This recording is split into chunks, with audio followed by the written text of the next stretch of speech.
The moment my stepfather Richard grabbed the microphone at my wedding reception, I knew something terrible was about to happen. The way he swayed slightly, his third whiskey sour clutched in his left hand, that smirk I'd seen 1,000 times before, it all screamed disaster. But nothing could have prepared me for what came next. I'm Millie Hatfield, I'm 29 years old, and what should have been the happiest day of my life turned into a nightmare that would ultimately lead to sweet, unexpected justice. Before I continue, please hit that like button and let me know in the comments where you're tuning in from and what time it is there. Thank you. Richard wasn't supposed to give a speech. We'd specifically planned the toast order, David's best man, my maid of honor, and David's father. But Richard had other plans. He tapped the microphone 3 times, that awful feedback screech making everyone wince, and began what he called his honest blessing for the marriage. He started with backhanded compliments about how I'd finally found someone willing to marry me despite my complicated family history. Then he launched into stories about my mother's struggles with depression after my father left, making it sound like mental illness was something shameful, something that made our family less than. My mother had passed 3 years ago, and here was this man, using her memory as a weapon at my wedding. The room went silent except for the sound of my mother-in-law Margaret's pearls clicking as she shifted uncomfortably. She already thought I wasn't good enough for her precious David, coming from a broken home, as she liked to whisper at family gatherings. Richard was just confirming all her prejudices. But Richard wasn't done. He announced to all 150 guests that he'd been bankrolling this little fantasy wedding and that he was cutting off the open bar immediately because he'd already spent enough on my pipe dreams. He actually used those words, pipe dreams, to describe my marriage to David. Then came the real kicker. He said I should be grateful he'd kept me fed and housed after my mother died, like I was some stray dog he'd taken in out of pity. The wedding coordinator looked at me in horror. The bartender actually stopped mid-pour.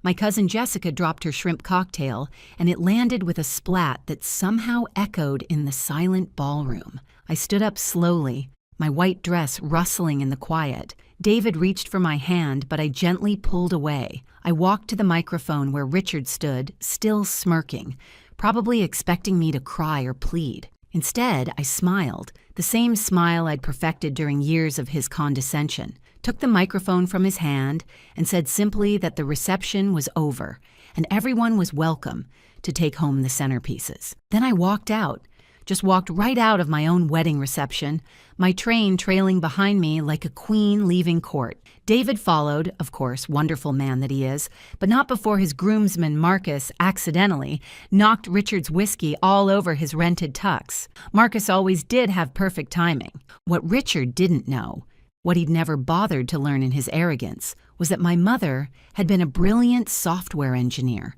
Those pipe dreams he mocked, I'd inherited her analytical mind, her attention to detail, and most importantly, her habit of keeping meticulous records. The company Richard now ran, the one that paid for his country club membership and his ridiculous midlife crisis Porsche, was built entirely on my mother's patents and code.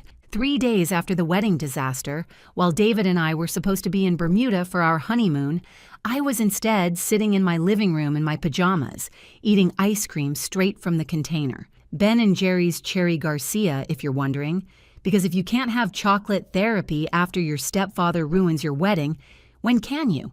That's when Eddie Chen knocked on my door. Eddie had been our wedding photographer, but more importantly, he'd been my mother's colleague 20 years ago when they'd worked together at Tech Innovations. He stood there with his camera bag and a manila envelope that would change everything. Eddie told me he'd been struggling with whether to come forward, but after witnessing Richard's display, he couldn't stay quiet anymore. My mother had given him something to keep safe, something she'd told him to give me only if Richard ever went too far. Well, if ruining my wedding wasn't too far, I don't know what would be. Inside the envelope was a key to a safety deposit box at First National Bank, along with a sticky note in my mother's handwriting. For my brilliant daughter. Trust your instincts, love. The truth always surfaces.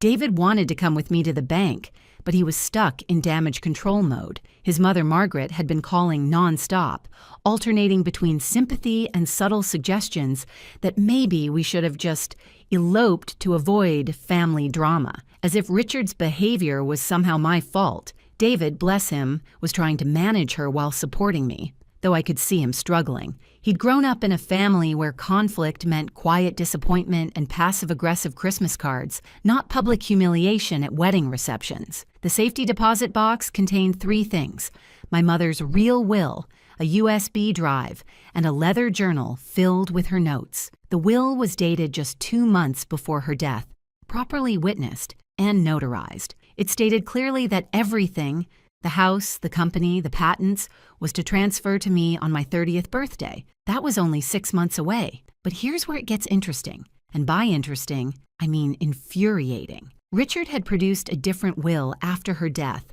one that left him in control of everything for Millie's benefit until I turned 35. His version was dated a week before she died, when she'd been heavily medicated in the hospital. I remembered that week. She could barely hold a pen, let alone sign legal documents. The USB drive contained something even more valuable: email correspondence between Richard and his lawyer discussing how to restructure the inheritance for maximum benefit. There were drafts of the fake will, discussions about which witnesses would be cooperative, and most damningly, Richard's own admission that my mother had never agreed to any of it. Richard's company, Hatfield Technologies, he'd even kept my mother's maiden name for the credibility, had grown from a small consulting firm to a multi-million-dollar operation, all based on her revolutionary AI algorithms. The patents she'd filed, the code she'd written during late nights while I did homework at the kitchen table, had become the backbone of supply chain management systems used by major corporations.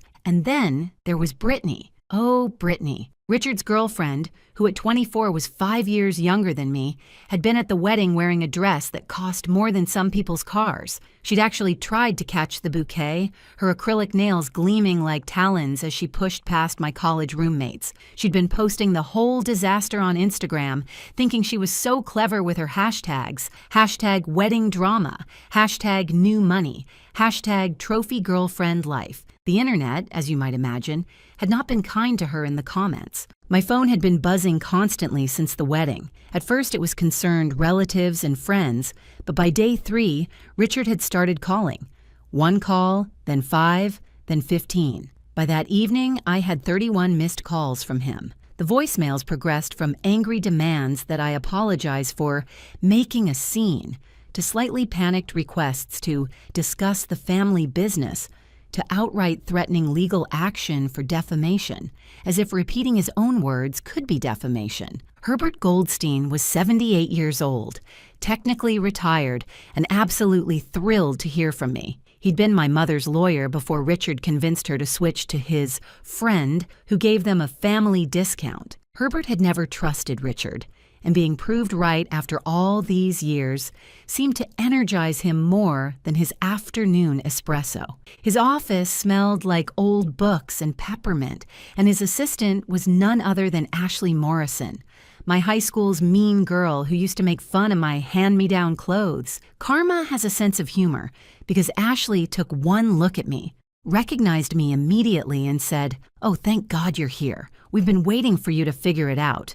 Your mom was brilliant, and that man is a leech." Turns out Ashley had grown up, gotten her paralegal certification, and developed a strong sense of justice. She'd also been secretly copying files for 3 years, waiting for someone to care enough to look. Herbert laid out the situation with the dramatic flair of a man who'd been waiting for one last big case. The real will was rock solid.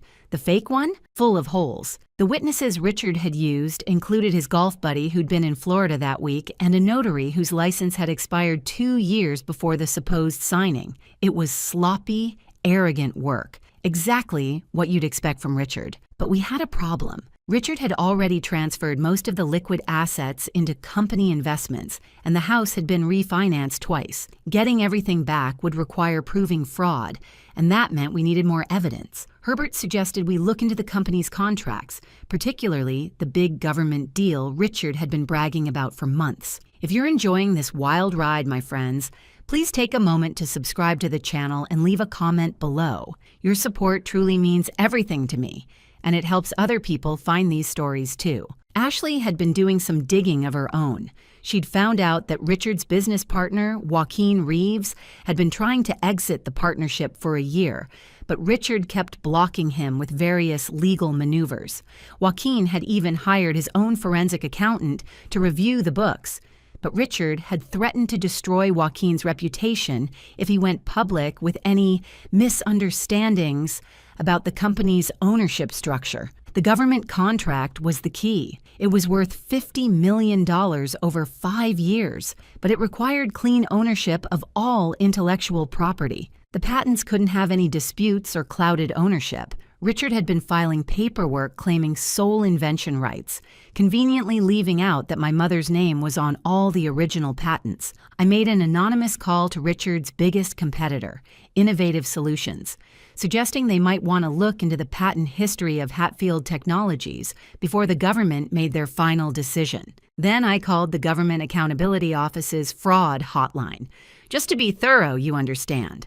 The best part? Richard's paranoia was already in overdrive. According to my Aunt Sharon, Richard's own sister, who'd always been kind to me despite her brother, he'd installed new security cameras at the office, hired a private investigator to follow me, and started accusing employees of being spies. He'd even fired his longtime secretary because she'd asked about discrepancies in the patent documentation. Meanwhile, Brittany was living her best life, completely oblivious to the storm brewing. She'd posted photos from her spa weekend, her shopping spree at Neiman Marcus, and her new Tesla, all captioned with gems like CEO's girlfriend perks and building an empire. The woman couldn't spell entrepreneur, but was already calling herself one on LinkedIn. Herbert's assistant Ashley turned out to be a social media genius. She'd been screenshotting everything, creating a digital trail of Richard and Brittany's spending sprees, while the company was technically in financial distress. Every purchase made with company funds, every business dinner at 5-star restaurants with no actual business conducted, every luxury vacation written off as a corporate retreat, Ashley had receipts for all of it. The universe has a sense of timing, I'll give it that. The very morning I learned about the government contract's requirements, Richard posted on LinkedIn about taking Hatfield Technologies to the next level, with a photo of himself standing in front of my mother's portrait in the office lobby, the same portrait he'd wanted to remove last year because it was outdated. The comment section was already filling with congratulations from people who had no idea what was about to unfold. Joaquin Reeves reached out to me through Herbert. We met at a small cafe downtown, the kind of place Richard would never be caught dead in because they didn't have valet parking. Joaquin was exhausted, the kind of tired that comes from fighting a losing battle for too long. He told me Richard had been cooking the books for years, moving money between accounts to hide the fact that he'd been using company funds for personal expenses. But here's where Richard's ego became his downfall. He'd been so confident in his control that he'd put everything in writing. Emails directing Joaquin to falsify reports, text messages about hiding assets, even a recorded phone call where Richard explicitly said my mother's patents were technically the company's property now, and I would never be smart enough to figure it out anyway. Joaquin had everything documented, but he'd been afraid to act because Richard had dirt on him too. A minor tax issue from years ago that Richard had blown up into a potential career ender. But with the government contract on the line and my evidence about the patents, Joaquin finally had leverage. We coordinated our attack like a chess match. First, Joaquin's forensic accountant would submit their findings to the Government Contract Review Board. Then I would file my claim on the patents with the U.S. Patent Office, showing my mother's original work and my rightful inheritance. Finally, Herbert would file an emergency injunction preventing Richard from signing any contracts on behalf of Hatfield Technologies. The timeline was critical. The government contract final review was in 1 week. Richard had already scheduled a celebration party at the country club, complete with champagne fountain and a band. Brittany had bought a new dress for the occasion, a $3,000 sequined number that she'd posed with on Instagram, captioning it, "Future Mrs. CEO ready to celebrate." Richard's paranoia was reaching comic levels. According to the office gossip network, which Ashley had thoroughly infiltrated, he'd started making employees sign new NDAs every morning, installed keystroke loggers on all computers, and hired 3 different private investigation firms to watch each other. He'd even accused the janitor of being a corporate spy because the man had asked about the portrait of my mother. The irony was delicious. Richard, who'd built his empire on my mother's genius, couldn't even understand the basic code she'd written. He'd hired a team of engineers to maintain and update the systems, but none of them really grasped the elegant simplicity of her original algorithms. They'd been patching and bandaging problems for years, creating a mess of spaghetti code that barely functioned. Meanwhile, I'd spent my teenage years learning programming from my mother, understanding not just the what, but the why of her innovations. Richard's emergency family meeting was scheduled for Sunday afternoon at his house. Technically my mother's house, but I wasn't ready to push that button just yet. The group text he sent was a masterpiece of manipulation. Need all family members present to discuss Millie's recent unstable behavior and its impact on our family's reputation. Coffee and pastries will be served. Unstable behavior. The man who'd humiliated me at my wedding was calling me unstable. It was like the pot calling the kettle beige. Not even black, just beige, because Richard couldn't even get his metaphors right. I arrived 15 minutes late, on purpose, wearing my mother's favorite blazer and carrying a leather briefcase that had belonged to her. The living room was full. Richard's sister Sharon looking uncomfortable, various cousins who'd driven in from neighboring states, my mother's elderly Aunt Ruth who'd flown in from Phoenix, and surprisingly David's mother Margaret, who Richard had apparently invited to witness the intervention. Richard stood by the fireplace like he was about to deliver a State of the Union address. Brittany sat on the arm of his chair, wearing what I can only describe as business casual meets Vegas showgirl. A blazer with nothing underneath but a lace bralette, because subtlety was never her strong suit. Richard launched into his prepared speech about my vindictive behavior following a harmless wedding toast, how I was trying to destroy the family business out of spite, and how he was considering having me evaluated for mental health issues. Just like my poor mother, he added with fake sympathy that made my skin crawl. That's when I opened the briefcase. The click of the latches was surprisingly loud in the hushed room. I pulled out copies of everything: the real will, the forged documents, the email evidence, the patent records, and a special surprise, Richard's tax returns showing he'd been claiming my mother's patents as his own inventions for tax breaks. But the real showstopper was what I'd discovered just that morning. Richard hadn't just stolen from me. He'd been managing Aunt Ruth's retirement fund and had borrowed $200,000 for a temporary business investment that was somehow never repaid. He'd convinced Cousin Michael to invest his kids' college funds in a subsidiary company that existed only on paper. He'd even taken out loans using Sharon's house as collateral without telling her. The room erupted. Aunt Ruth, despite being 84 and usually sweet as pie, stood up and called Richard something I can't repeat here, but it rhymed with trucking fastard. Michael looked like he was about to throw up.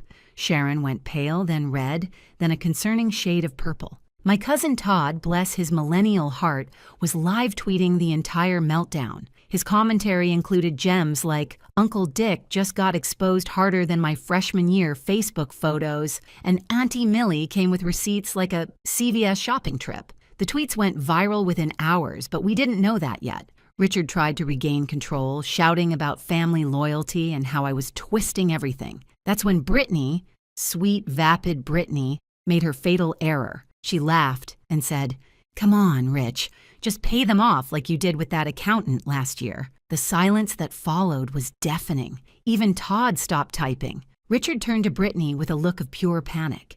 She, realizing her mistake, tried to backtrack. "I mean, the accountant you helped with his mortgage, as a gift, from the company." Aunt Sharon, finding her voice, asked very quietly which accountant and why they needed to be paid off. Richard's stammering non-answer told everyone everything they needed to know. David's mother, Margaret, who'd been silent this whole time, stood up and walked over to me. I expected another lecture about bringing drama to her family. Instead, she said, "Millie, dear, I owe you an apology. I've misjudged everything. This man is a criminal, and you've shown more grace than I would have." Then she turned to Richard and added, "You disgust me." That performance at the wedding wasn't about Millie. It was about you being a pathetic, insecure little man who couldn't stand to see someone else happy. Coming from Margaret, who usually expressed strong emotions by slightly pursing her lips, this was the equivalent of a nuclear bomb. Monday morning arrived like Christmas,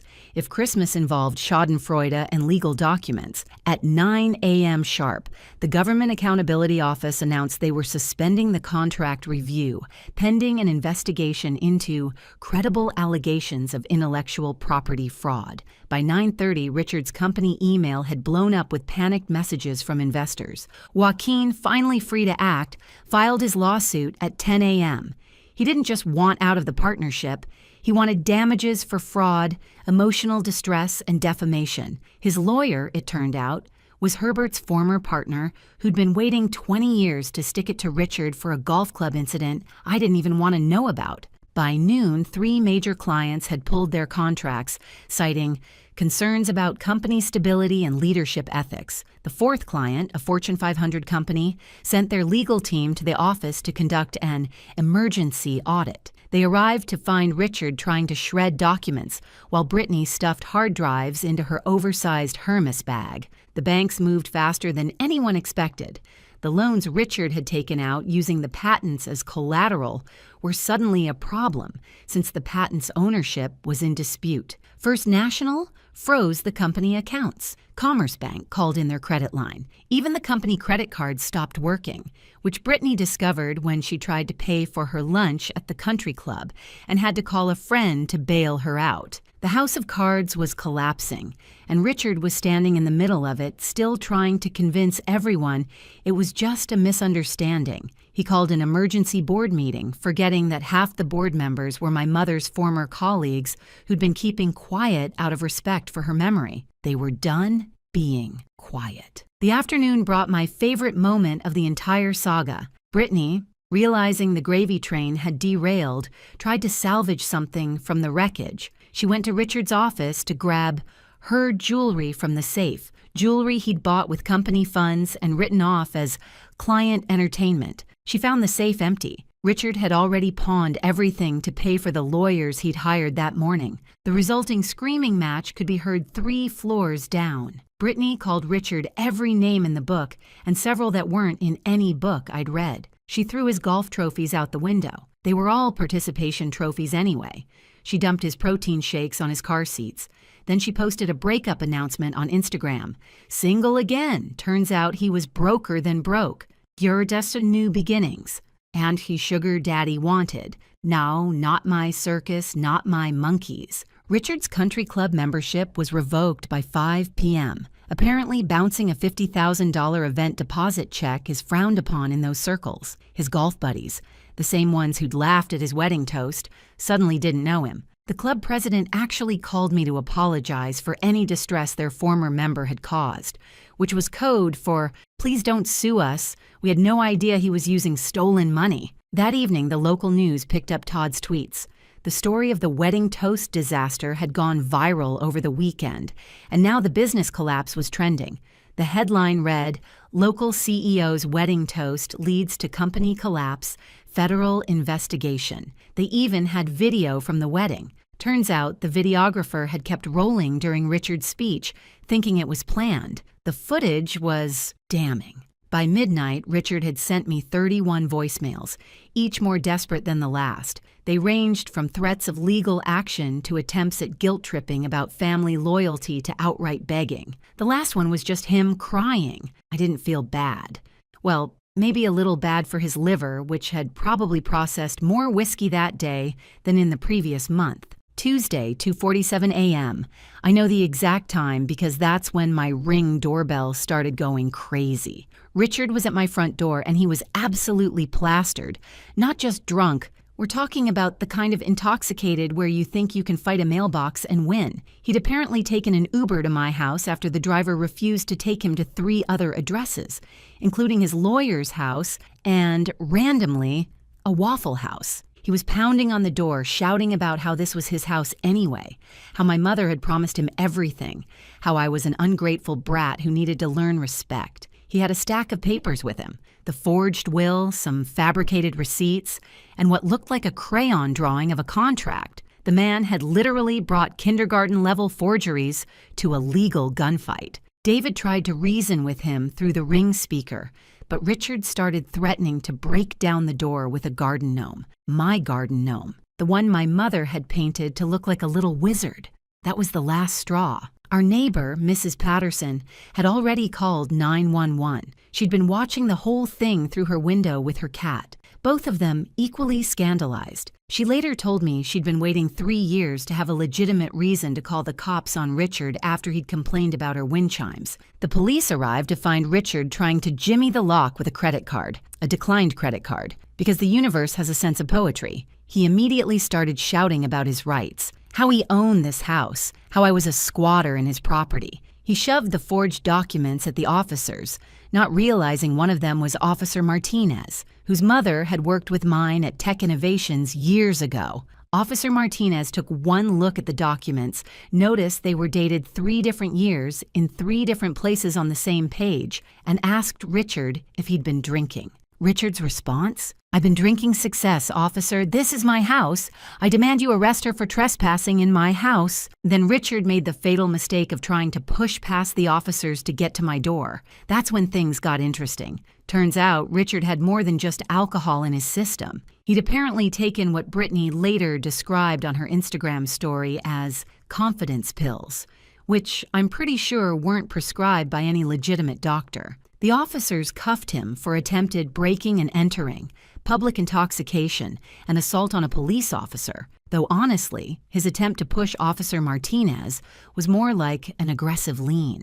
As they were putting him in the car, he started listing all the important people he knew who would have their badges. The list included 2 retired mayors, a fictional senator, and oddly, Judge Judy. But here's where it gets really good. And while searching Richard for weapons, standard procedure, they found a USB drive in his pocket. Richard, in his infinite drunken wisdom, had been carrying around the original files he'd used to forge my mother's will, including a Word document hilariously titled, "Real Will Final Use This One Doc." David's mother, Margaret, had been staying in our guest room since the family meeting, not wanting to miss any developments. She came out in her robe and slippers to watch Richard being arrested, sipping tea from my mother's favorite mug like she was watching a British drama. She actually waved at him as the police car drove away.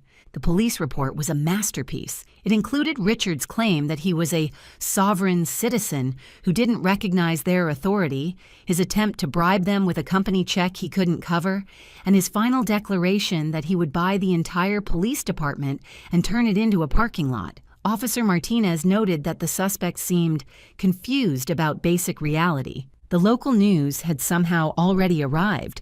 Mrs. Patterson might have called them, though she denies it while smiling. The footage of Richard being led away in handcuffs, still shouting about his rights and his house, would become what the internet calls an instant classic. Someone set it to circus music and it got 2 million views on TikTok. The courtroom was packed. 3 weeks after his arrest, Richard faced a judge who happened to be the Honorable Patricia Winters, a woman who'd gone to law school with my mother and had 0 tolerance for document fraud. Richard's lawyer, the 3rd one he'd hired after the first 2 quit, looked like he'd rather be anywhere else, possibly including active volcano. The criminal charges were just the appetizer. The main course was the civil case, where Herbert absolutely destroyed Richard's defense. Every forged document was examined, every fraudulent transfer exposed, every lie unraveled. Richard tried to claim he'd been protecting my interests, that my mother had verbally agreed to everything. Judge Winters asked him if he had any witnesses to these verbal agreements. Richard suggested they could use a Ouija board to ask my mother. The judge was not amused. The verdict was swift and brutal. Richard was found guilty of fraud, forgery, and embezzlement. The criminal penalties included 2 to 5 years in prison and restitution of all stolen assets. The civil judgment restored everything to me: the company, the house, the patents, and damages for emotional distress. The judge even added punitive damages for what she called particularly egregious abuse of fiduciary duty. Richard's face went through every shade of pale when he realized he'd lost everything, but the best part was when Judge Winters addressed him directly. "Mr. Garrett, you stood at this young woman's wedding and humiliated her, claiming she should be grateful for your charity. The only charity here was her mother's love for you, which you repaid with theft and betrayal. The court hopes you use your time in custody to reflect on the actual meaning of family." I took over Hatfield Technologies the next day. The employees who'd been living in fear of Richard's paranoid management actually applauded when I walked in. I rehired his secretary with a raise and an apology. Joaquin became my business partner, a real partner with actual contracts and everything legal. We got the government contract after all, once I proved the patents were legitimately mine. The company portrait wall got a makeover. Richard's photo came down, replaced with an expanded portrait of my mother. Underneath, I added a plaque with her favorite quote, "Innovation requires imagination, but success requires integrity." David and I finally took our honeymoon to Bermuda, as originally planned, but this time with a much nicer suite paid for by the settlement. His mother, Margaret, came to the airport to see us off, bringing champagne and an apology card that made me cry. She's become fiercely protective of me now, telling everyone at her book club how her daughter-in-law is a CEO who took down a corrupt man with brilliant strategic thinking. Richard's prison emails started after a week. They went straight to my lawyer. He's apparently found religion, or at least found the chapel has air conditioning. He works in the library now, which seems fitting, surrounded by books about laws he broke. Brittany tried to write a tell-all book called Gold Diggers Regret My Life with a Con Man, but since she'd signed an NDA back when she thought Richard had money, she couldn't publish it without paying damages she couldn't afford. Last I heard, she was dating a cryptocurrency influencer who definitely isn't running a Ponzi scheme, according to his YouTube channel. The wedding reception do-over happened 6 months later. Same venue, same guests, minus Richard, but this time with toasts that actually celebrated love instead of tearing it down. Aunt Ruth gave a beautiful speech about my mother's strength living in me. Even Todd managed to say something heartfelt without mentioning Twitter once. My mother's AI algorithm just won an Industry Innovation Award. I accepted it on her behalf, wearing her blazer, the one she wore when she first pitched the idea that would build an empire. An empire Richard tried to steal but could never truly understand. I keep one voicemail from that night of 31 calls, not out of nostalgia, but as a reminder. In it, Richard says, "I'll never be half the business person he is." He was right. I'm twice the person he ever was because I learned from the best. My mother didn't just leave me patents and code. She left me the knowledge that true success isn't about taking from others, but building something that lasts. The company is thriving. The house is peaceful. The wizard garden gnome stands guard by the front door, unbroken and unbowed, just like the women who painted it and the daughter who inherited her strength.